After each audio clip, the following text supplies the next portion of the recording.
नमस्कार मंडळी, रामकृष्ण हरी. कसे आहात सगळे? तुमचं खूप खूप स्वागत आहे तृप्तीज मराठी ब्लॉगमध्ये. तर आपला आहे मुळाचा सण म्हणजेच बेंदूर. आता भारत हा कृषीप्रधान देश आहे. देश कितीही आधुनिकतेकडे गेला किंवा कितीही प्रगत झाला तरीही शेतीला दुसरा पर्याय नाही. आणि शेतीसाठी कितीही आधुनिक यंत्र आली तरी काही पारंपरिक यंत्र किंवा साधने अशी आहेत की त्याच्याशिवाय दुसरा पर्याय नाही. शेतीच्या कामासाठी शेतकरी बहुतांशी बैलाचा वापर करतात. आणि आता सरकारने जो निर्णय घेतलेला मध्ये की बैलगाड्यासाठी तुम्ही बैल पळवू शकता शर्यतीसाठी, त्यामुळेही बैलांना एक नवजीवदान मिळाले किंवा नवीन युवा त्या बाजूला झुकायला लागले. तर हा एक चांगला आणि पॉझिटिव्ह रिस्पॉन्स मिळालेला आहे. शेतकरी हा बैलांची भरपूर काळजी घेत असतो. तो आपल्या पोटच्या मुलाप्रमाणे बैलांना जपत असतो, त्याच्या खाण्यापिण्याची काळजी घेत असतो. बेंद्राच्या आदल्या दिवशी पहिल्यांदा खांदेमळणी केली जाते. खांदेमळणी म्हणजे बैलाच्या खांद्याला तेल लावून मालिश करतो शेतकरी आणि गरम पाण्याने आंघोळ घालतो. बेंद्रा दिवशी सगळ्यांचीच लगबग चालू होते, म्हणजे लहान मुलापासून अगदी मोठ्या माणसांपर्यंत.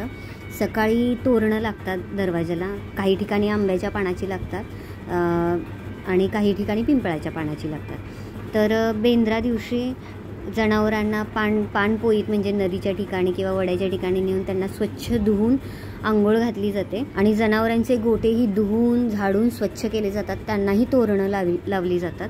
बैलांना शिंगांना रंग दिला जातो, रंगवली जातात. आणि डाळीच्या पिठामध्ये ना गूळ घालून त्याचे ना कडबोळे केले जातात आणि त्याचे गोल करून शिंगांमध्ये घातले जातात. ते खूप गोड लागतात. आणि शिंगांच्या टोकांना तुरे लावले जातात, म्हणजे जसं की बैल चालायला लागले की ते हलतात तुरे, किंवा गोंडे लावले जातात. आता समोर बघताय तुम्ही झुली टाकलेल्या आहेत आणि छान कलर देऊन बेगड लावली आहे शिंगांना आणि छान गोंडे लावले. गळ्यात घुंगराची माळ घालतात, डोक्याला बाशिंग लावतात, बैलाच्या अंगावर वेगवेगळ्या रंगाची छाप उठवतात.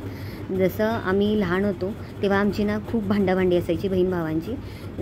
असे लिंबाचे मध्ये काप करायचे आणि हा पिवळा रंग आहे, बैलांना त्याच्यावरती असे गोल छप्पे उठवायचे. खूप सुंदर आणि खूप छान दिसायचे ते उठून. बैलांच्या पायात दोऱ्यापासून विणलेले तोडे घालतात, नवीन वेसन घालतात, कासरा लावतात. घरात पुरणपोळी बनवली जाते. त्यानंतर घरातील सर्वजण मिळून बैलाचे औक्षण करतात आणि पुरणपोळीचा नैवेद्य दाखवतात. दुपारनंतर बैलाची मिरवणूक काढली जाते. त्या मिरवणुकीमध्ये अगदी लहान मुलांपासून वृद्धांपर्यंत स्त्रिया सगळे मिरवणुकीत सामील होतात. आणि काही ठिकाणी कर ओलांडण्याची प्रथा आहे. तर प्रतिष्ठित मानकरी व्यक्ती लोकांच्या बैलांकडून गावातील वेशीवर बांधलेली कर ओलांडली जाते. हा एक पारंपरिक सोहळा आहे. बैलांची मोठी मिरवणूक निघते आणि गावच्या प्रत्येक देवळात जाऊन देवाचा आशीर्वाद घेतला जातो. घरी आल्यावर बायका बैलांवरून तुकडा ओवाळून टाकतात. तर कसा वाटला माझा आजचा व्हिडिओ? रामकृष्ण हरी.